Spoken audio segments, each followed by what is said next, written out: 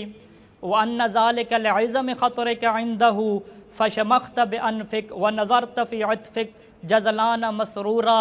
تو یہ سمجھنے لگ گیا کہ تیری بڑی اللہ کے ہاں اہمیت ہے، تو اب ناک کو بڑا کر کے غرور اور تکبر میں خوش ہو رہا ہے. حین رأیت الدنیا لک مستوثقا والامور متسقا.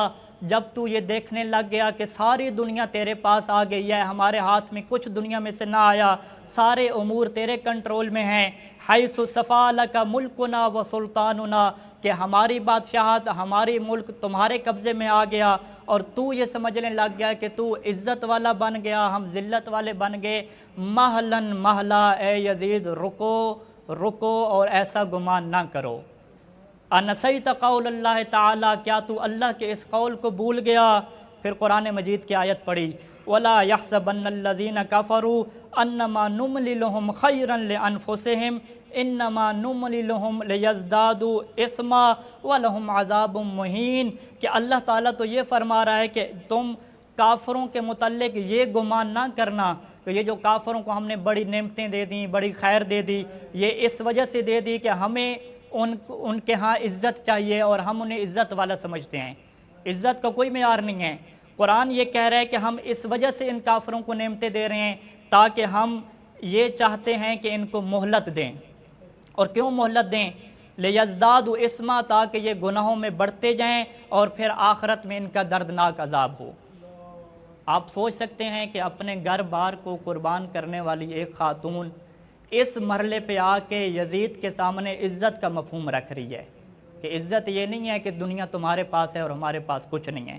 بس آخری روایت، یہ وہ روایت ہے کہ جب اذن عام ابن زیاد نے دیا کہ سب کٹھے ہو جاؤ اور خاندان اہل بیت کا جو لٹا ہوا قافلہ ہے اس کا تماشا دیکھو، حسین ابن علی کا سر ابن زیاد کے سامنے رکھا گیا. وہاں پہ زینب کبریٰ نے عزت کا مفہوم ابن زیاد اور اس کے درباریوں کے ہاں کیسے واضح کیا. ایک مرتبہ درود کا سہارا دیں گے مجھے.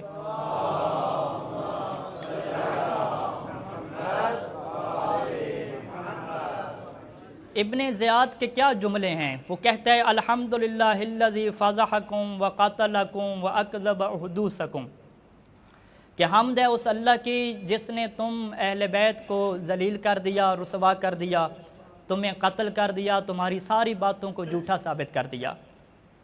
آگے زینب کبریٰ نے کیا فرمایا؟ فقالت الحمدللہ الذی اکرمنا بمحمد صلی اللہ علیہ وآلہ. اللہ کی حمد تو اس اللہ کے لیے ہے کہ جس نے محمد مصطفیٰ کے ذریعے سے ہمیں عزت بخشی، وطہرنا تطہیرا، ہمیں طہارت بخشی. انما یفتضح الفاسق، رسوا اور ذلیل تو فاسق ہوتا ہے، وَيَكْذِبُ الْفَاجِرُ، اور فاجر جھوٹ بولنے والا ہوتا ہے. وَهُوَ غَيْرُنَا، وہ ہم کب سے ہو گئے؟ کیا ہم فاسق ہو گئے جو تم ہمیں کہہ رہے کہ ہمارے پاس عزت نہیں رہی؟ ہم سے بڑا طہارت اور تقوی والا کون ہے؟ ابن زیاد کو بات سمجھ نہیں آئی. اس نے دوبارہ یہ سوال کیا، کہا کیف رأیت صنع اللہ بأہل بیتک، مجھے بتاؤ تو صحیح کہ اللہ نے تم اہل بیت اور خاندان نبوت کے ساتھ کیا کیا ہے؟ بتاؤ، جس عزت کی تم بات کر رہی ہو میرے سامنے واضح کرو، کیا کیا ہے اللہ نے تمہارے ساتھ؟ زینب کبریٰ کا جملہ سنیں گے. فرمایا ما رأیت الا جمیلا، میں نے تو خوبصورتی کے علاوہ کچھ بھی نہیں دیکھا. اس سے بڑی خوبصورتی کیا ہو سکتی ہے کہ ہم اللہ کی اطاعت میں کامیاب ہو گئے ہیں. ہؤلاء قوم، میرے بھائیوں، میرے بیٹوں، میرے حسین کے اصحاب جانثاروں کو تم کہہ رہے ہو نا، مقابلہ نہ کر سکے. ہؤلاء قوم کتب علیہم القتل فبرزوا الی مضاجعہم، یہ تو وہ قوم تھی کہ ان کے اوپر شہید ہونا اللہ نے لکھ دیا تھا. انہوں نے اپنی ذمہ داری کو ادا کیا، اللہ کی اطاعت کرتے ہوئے اپنی اپنی قبروں میں سو چکے. وَسَيَجْمَعُ اللَّهُ بَيْنَكَ وَبَيْنَهُمْ، اب قیامت کا دن ہوگا، اللہ تمہیں اور ان کو جمع کرے گا. فَتُحَاجُ وَتُخَاصَمْ، تم سے اللہ جو ہے وہ حجت طلب کرے گا اور تجھ سے لڑنے والا اللہ ہوگا. فَانظُرْ لِمَنِ الْفَلَجْ، اس وقت دیکھو کہ کس کی عزت ہوتی ہے، کس کی دلیل پختہ ہوتی ہے. حبلت کا امک یبن زیاد یبن مرجانہ، اے ابن مرجانہ، اے مرجانہ کے بیٹے، تیری ماں تیرے غم میں روئے، تو مر جائے، تمہیں پھر پتہ چلے کہ عزت کسے کہتے ہیں، ذلت کسے کہتے ہیں. زینب کبریٰ نے واضح کر دیا کہ دنیا ہاتھ سے چلی جائے، دنیا کی نگاہ میں آپ کے پاس کوئی عزت نہ ہو، لیکن اگر تم اللہ کی اطاعت کو پورا کر چکے ہو، اللہ کی آزمائش میں پورا اتر چکے ہو، اللہ کے مطابق اپنی زندگی وقف کر کے اس کو چل رہے ہو، تو یہی عزت ہے، اسی پہ تمہیں فخر کرنا ہے۔ اور یہی عزت کا مفہوم حسین ابن علی نے سمجھایا، حیات من الذلہ یا اب اللہ ذالک لنا ورسولہ والمؤمنون وحجور طابت وطہرت۔ یہ عزت کا درس ہمیں ان گودیوں سے ملا ہے کہ جو پاک و پاکیزہ ہیں۔ یہی عزت کا درس زینب کبریٰ نے لیا، یہی عزت کا درس حسین ابن علی نے لیا۔ کہاں سے لیا؟ اس پاک گود سے کہ جسے زہرا کہتے ہیں۔ یہ زہرا کیسے دین کی عزت کی حفاظت کرتی رہی؟ 25 سال کی تنہائی امیر المؤمنین کی کہ جسے لوگ کہتے ہیں کہ عزت نہ رہی۔ اس سے بڑی عزت کیا ہے کہ اللہ کی اطاعت کو، اسلام کی عزت کی خاطر علی نے اپنا بہادر ہاتھ روک لیا، ید اللہ کو نہیں اٹھایا۔ اس سے بڑی عزت کیا ہو سکتی ہے؟ اور پھر روایات میں یہ بات موجود ہے کہ اسلام کی عزت کی خاطر زہرا نے بھی قربانی پیش کی، علی ابن ابی طالب نے بھی قربانی پیش کی۔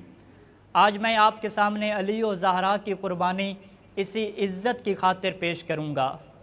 یہ عزت کہ جس کی خاطر حسین ابن علی فرما رہے تھے کہ حجور طابت و طہرت، کہ یہ ہمیں گودیوں سے ملی ہے۔ روایت یہ کہتی ہے کہ جب جناب زہرا کا پہلو شکستہ ہو چکا، محسن شہید ہو چکا، وہ سب گھر میں داخل ہو چکے، پھر کیا ہوا؟ ثم دخلوا فاخرجوا علیا ملببا۔ علامہ مجلسی علیہ رحمہ لکھتے ہیں کہ وہ گھر میں داخل ہوئے اور علی کو اس حالت میں نکالا کہ جو تلبیب کی حالت ہے، ملببا۔ تلبیب کے عربی زبان میں 2 معنی ہوتے ہیں۔ ایک تلبیب کہتے ہیں کہ کسی کے گریبان سے پکڑ کے کھینچ کے لے جانا، اپنے مولا کی حالت کو سن کے برداشت نہ کر سکے نا۔ تلبیب کا دوسرا معنی یہ ہے کہ کسی کے گلے میں رسی ڈال کے۔ علامہ مصری کیا فرماتے ہیں کہ ثم دخلوا فاخرجوا علیا ملببا، پھر یہ لوگ گھر میں داخل ہو گئے، علی کو گریبان سے پکڑ کے یا گلے میں رسی ڈال کے لے کر جانے لگے۔ آپ سن کے برداشت نہ کر پائے۔ سنو گے زہرا کی کیا حالت ہوئی ہوگی؟ فاطمہ نے جب علی کی اس حالت کو دیکھا ہوگا تو کیا حالت ہوئی ہوگی؟ روایت کہتی ہے فقالت واللہ لئن لم تکف عنہ لأشعرن شعر۔ فاطمہ کہنے لگی اگر علی کو نہ چھوڑا تو اللہ کی قسم لأنشرن شعری، میں اپنے بال کھول دوں گی۔ پھر زہرا اور کیا کرو گی؟ وَلَآتِيَنَّ قَبْرَ أَبِي، اپنے بابا کے قبر پہ آ جاؤں گی۔ پھر زہرا کیا کرو گی؟ وَلَأَصِيحَنَّ إِلَىٰ رَبِّي، اور چیخ چیخ کر اپنے رب کو پکاروں گی۔ اب زہرا تو زخمی تھی نا، نکل نہیں سکتی تھی۔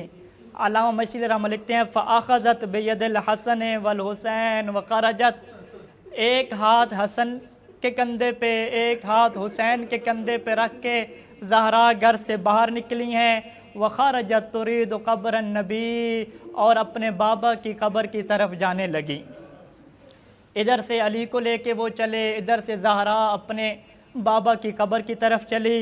فقال علی لسلمان ادرک ابنت محمد، علی سلمان سے کہنے لگے اے سلمان جلدی جاؤ محمد کی بیٹی کو روکو۔ فإنی اری جنبتي المدینہ تکفعان، میں دیکھ رہا ہوں کہ مدینہ کے دونوں کنارے آپس میں مل رہے ہیں۔ واللہ ان نشرت شعرها واتت قبر ابیہا، اللہ کی قسم اگر آج زہرا نے بال کھول دیے، بابا کی قبر پہ آ گئی، وصاحت الی ربہا، اور ایک چیخ بلند کر دی، لا یناظر بالمدینۃ ان یخسف بہا ومن فیہا، مدینہ پورا دھنس جائے گا، مدینے والے ختم ہو جائیں گے۔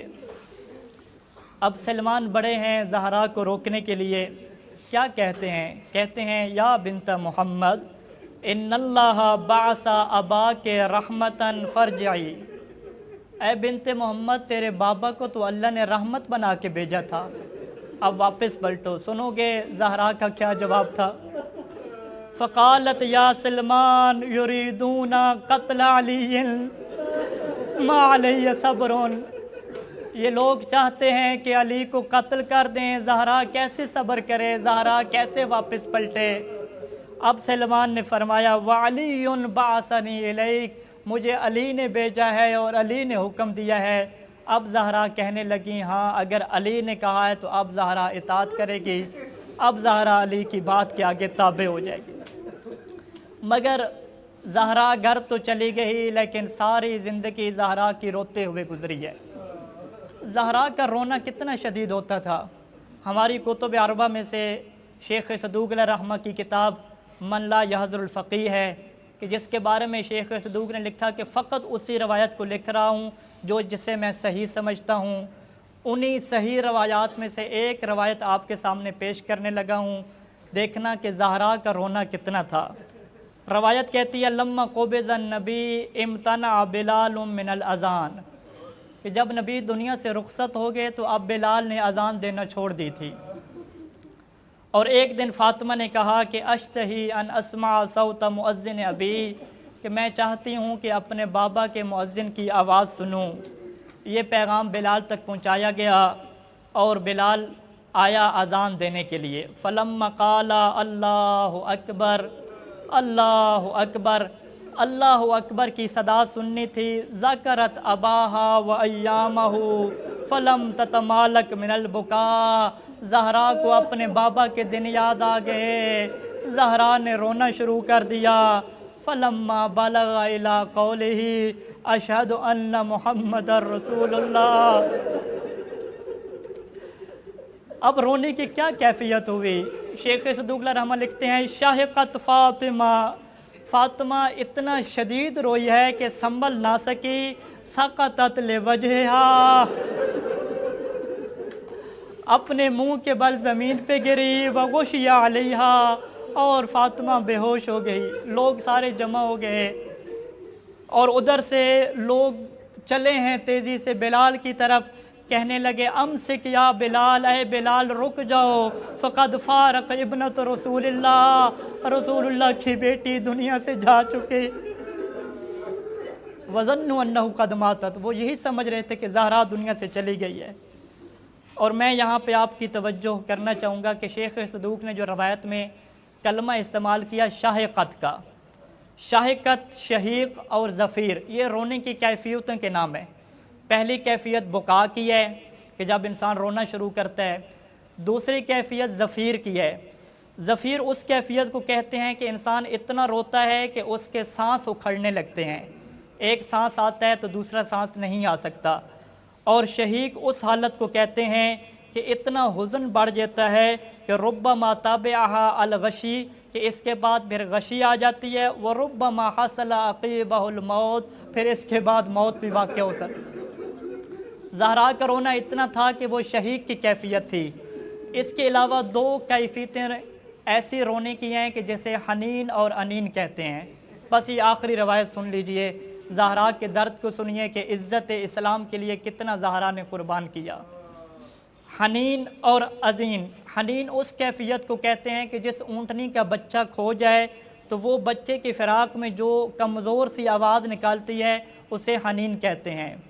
اور انین اس آواز کو کہتے ہیں کہ جب ایک مریض زندگی کے آخری سانس لے رہا ہو تو وہ جو ہلکی ہلکی آواز نکلتی ہے اسے انین کہتے ہیں۔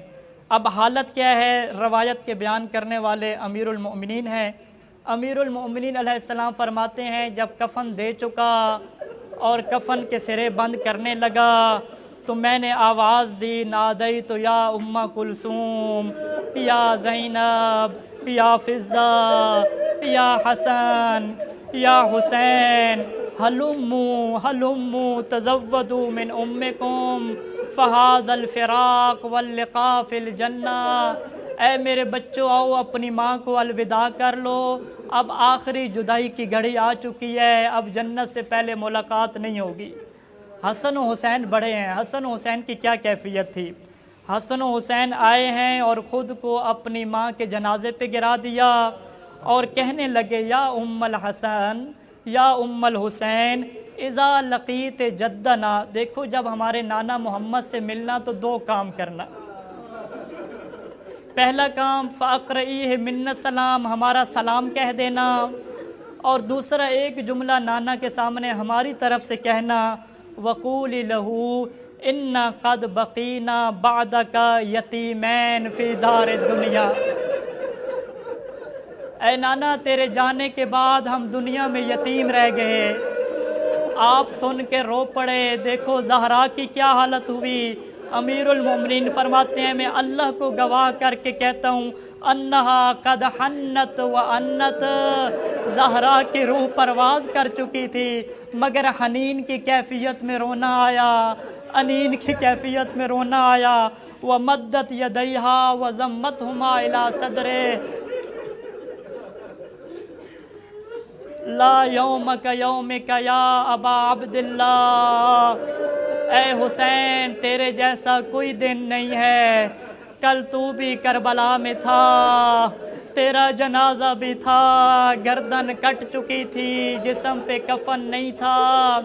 زینب جب الوداع کرنے آئی ہے اپنے آپ کو تیرے جنازے پہ گرا نہ سکی، بس محمد مصطفیٰ کو خطاب کر کے کہنے لگی یا محمد یا محمدا صلی علیک ملائکۃ السماء وہذا حسین مرمل بالدماء مقطع الاعضاء مسلوب العمامۃ والرداء وبناتک سبایا الی المشتقى.